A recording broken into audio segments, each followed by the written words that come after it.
Movie की कहानी base एक ऐसे बच्चे की जो जन्म से ही बूढ़ा था, जिसकी माँ उसे पैदा करते साथ ही मर गई और उसके पिता ने उसे एक ओल्ड एज होम के सामने छोड़ दिया, जिसका बचपन अपने से ज्यादा बूढ़े लोगों के बीच में बीता, जिसमें उसने बहुत सारे एडवेंचर किए। एक अच्छी जीवन साथी मिली जिसने उसका आखिर तक साथ दिया। मूवी की कहानी शुरू होती है अगस्त 2005 से, जहां एक बूढ़ी औरत को दिखाया जाता है जिसका नाम डेजी है। वो एक हॉस्पिटल में अपनी आखिरी सांसें ले रही होती है। उसके साथ उसकी बेटी है जिसका नाम कैरोलिन है, जो उसका ध्यान रखती है। डेजी हिम्मत करके अपनी बेटी के साथ बात करती है और उसे 1918 में बने हुए नए स्टेशन के बारे में बताती है। उस स्टेशन के लिए एक बड़ी घड़ी बनाने के लिए एक मशहूर वॉच मेकर मिस्टर कैटियो को लिया गया है। वो कुछ भी नहीं देख सकते। मिस्टर कैटियो और उसकी बीवी अपने बच्चे को स्टेशन छोड़ने जाते हैं, जो कि आर्मी में अपनी ड्यूटी दे रहा है। घड़ी बनाते वक्त उन्हें पता चलता है कि उनका बेटा जंग में देश के लिए शहीद हो गया है और वो उसको दफना देते हैं। कुछ दिनों के बाद मिस्टर कैटियो द्वारा बनाई गई उस घड़ी को स्टेशन पर लगा दिया जाता है। उस घड़ी को देखने के लिए देश भर से लोग जमा हुए होते हैं, पर जब घड़ी को चालू किया जाता है तो घड़ी उल्टी चलने लगती है। सब उनसे उल्टी घड़ी बनाने की वजह को पूछते हैं तो वो बताते हैं कि ये घड़ी उन्होंने शहीदों के लिए बनाई है, जो पीछे आकर अपने घर वालों का सहारा बने। ये घड़ी मैंने अपने बच्चे की याद में बनाई है। ये सुनकर सारे लोगों के चेहरों पर उदासी दिखाई देती है। कुछ दिनों में मिस्टर कैटियो भी सब लोगों को अकेला छोड़कर समुद्र में कहीं गायब हो जाते हैं। डेजी कैरोलिन को एक डायरी दिखाती है जो कि बेंजामिन बटन की होती है। फिर वो उसे डायरी को पढ़ने को कहती है। डायरी का पहला पेज शुरू होता है 1918 की एक शाम से, जहाँ वर्ल्ड वॉर के खत्म होने का सीन दिखाया जाता है, जिसमें थॉमस बटन जल्दी से अपने घर जाते हुए दिखाई देते हैं। घर जाते हुए उसे बता दिया जाता है कि उसकी बीवी एक बेटे को जन्म देते हुए मर गई है। जब वो अपने बेटे को देखते हैं तो उसे देखते ही मारने के लिए नदी की तरफ जाने लगते हैं, लेकिन नदी पर पुलिस होती है तो और कोई रास्ता ना पाकर वो उसे एक ओल्ड एज होम के सामने ले जाकर छोड़ देते हैं।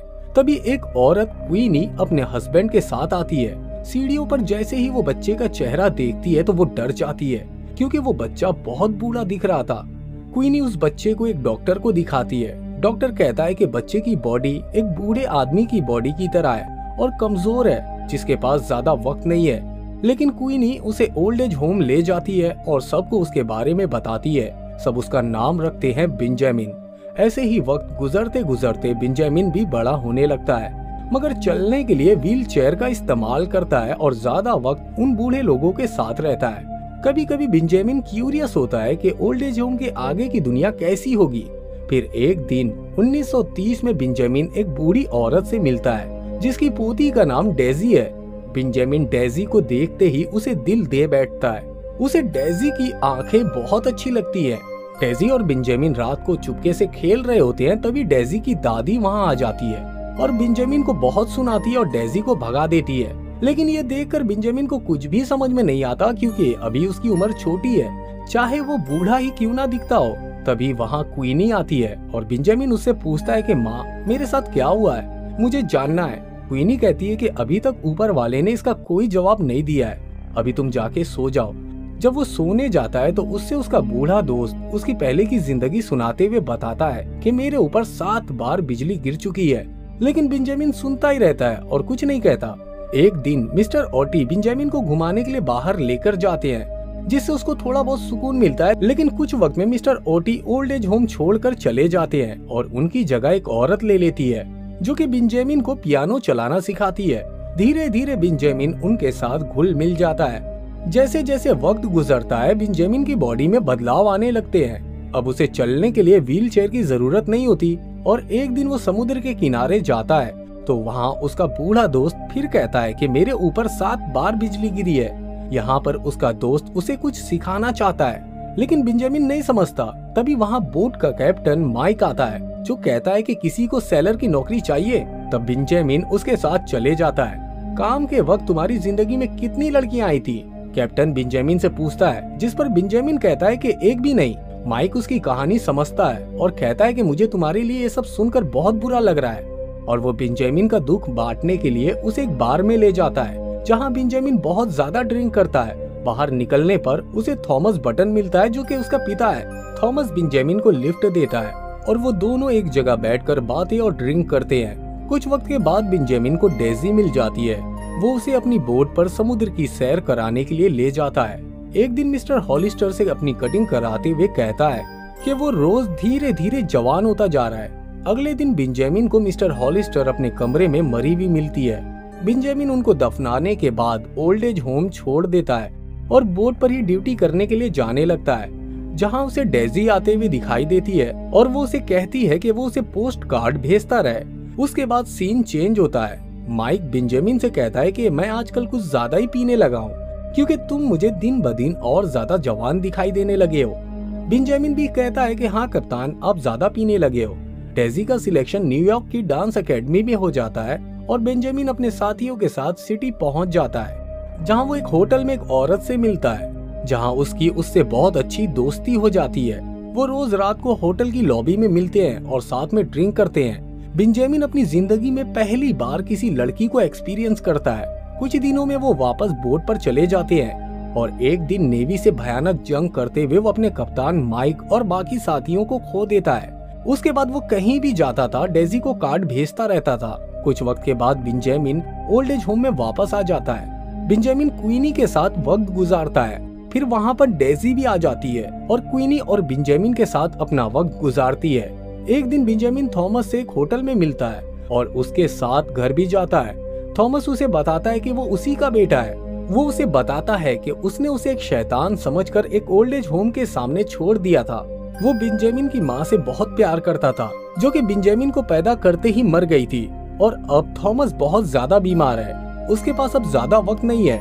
बेंजामिन ये सब सुनकर बहुत दुखी होता है। फिर बेंजामिन वहाँ से जाने लगता है। उसके बाद थॉमस उससे कहता है कि कहाँ जा रहे हो।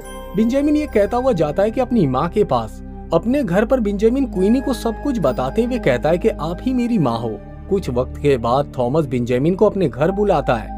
वो दोनों मिलकर सूरज को निकलता हुआ देखते हैं और थॉमस बेंजामिन के साथ अपना आखिरी वक्त गुजारते हुए दुनिया छोड़ देता है। साथ ही में वो अपनी सारी दौलत उसके नाम कर देता है। कुछ दिनों में बेंजामिन न्यूयॉर्क जाकर डेजी का डांस देखता है। फिर शो के बाद वो उससे मिलता है और उसे ड्रिंक के लिए ऑफर करने ही वाला होता है। तभी उसे पता चलता है कि डेजी के साथ उसका बॉयफ्रेंड भी है। थोड़ी देर में डेजी भी उससे कह देती है कि वो उसके साथ नहीं रह सकती, जिससे बेंजामिन का दिल टूट जाता है और आखिर में वो उनको समेटने के लिए अपनी बाइक से कहीं दूर घूमने के लिए निकल जाता है और खुद ही जिंदगी के मजे लेता है। एक दिन उसे पता चलता है कि डेजी का एक्सीडेंट हो गया है, जिसकी वजह से उसका पैर कई जगहों से टूट गया है। जब बेंजामिन उससे मिलने जाता है तो डेजी उसे अपनी जिंदगी से जाने को कहती है, क्योंकि एक एक्सीडेंट की वजह से उसका डांसिंग करियर पूरी तरह से खराब हो गया है। कुछ वक्त के बाद बेंजामिन अपने साथ वक्त बिताते हुए अपने घर चले जाता है और देखता है कि डेजी भी वापस आ चुकी है, लेकिन वो डांस नहीं कर सकती थी।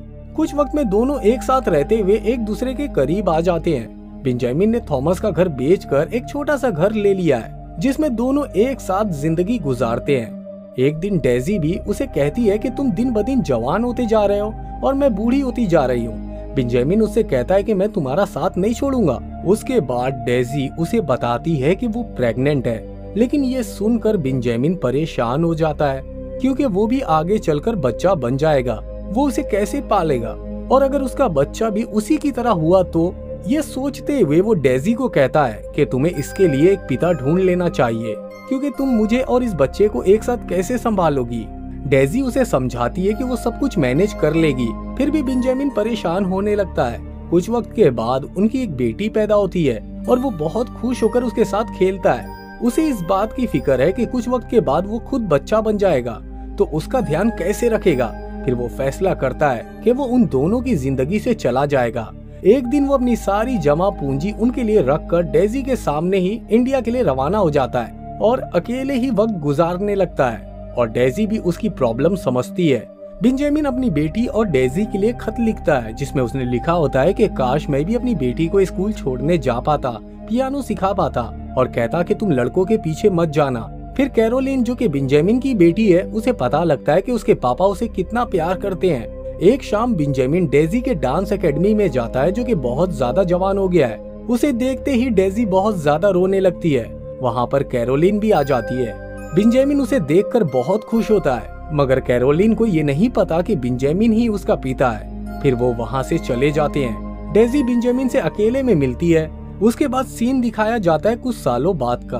डेजी को एक चाइल्ड केयर सेंटर से फोन आता है। वो वहाँ पहुँचती है जहाँ बेंजामिन से मिलती है, जो कि अब एक बच्चा बन चुका है, जो किसी को याद नहीं रख पाता क्योंकि बेंजामिन उम्र से बूढ़ा हो चुका था और सब कुछ भूलने लगता है। डेजी उससे बात करने की कोशिश करती है, लेकिन बेंजामिन उसे पूरी तरह से भूल गया था। डेजी उसे अपने साथ घर लेकर जाती है और उसका ध्यान बच्चों की तरह रखती है। थोड़े वक्त के बाद बेंजामिन छोटा होने लगता है और छोटे बच्चों की तरह धीरे धीरे चलना और भूलने लगता है। फिर डेजी उसका बहुत अच्छे से ख्याल रखने लगती है। डेजी अपना सारा वक्त उसी के साथ बिताती है और एक दिन डेजी की गोद में बेंजामिन बड़े प्यार से देखते हुए, जैसे वो डेजी को अच्छी तरह से जानता हो, उसे देखते देखते अपनी आंखों को बंद कर लेता है। फिर हमेशा के लिए उसकी गोद में सो जाता है। मूवी की कहानी बहुत इमोशनल है। कहानी बताती है कि हमारे माँ बाप, भाई बहन, बीवी, दोस्त, कोई भी हो, ये जो आपके अपने हैं, ये वही लोग हैं जो हर हाल में आपके साथ जीना चाहते हैं। और इसी के साथ ये मूवी यहीं पर खत्म हो जाती है। अगर आपको हमारा ये वीडियो पसंद आया हो तो वीडियो को लाइक करके चैनल को सब्सक्राइब कर दें और हाँ, बेल आइकॉन के बटन को दबाना ना भूलें। फिर मिलेंगे अगले वीडियो में, तब तक के लिए जय हिंद।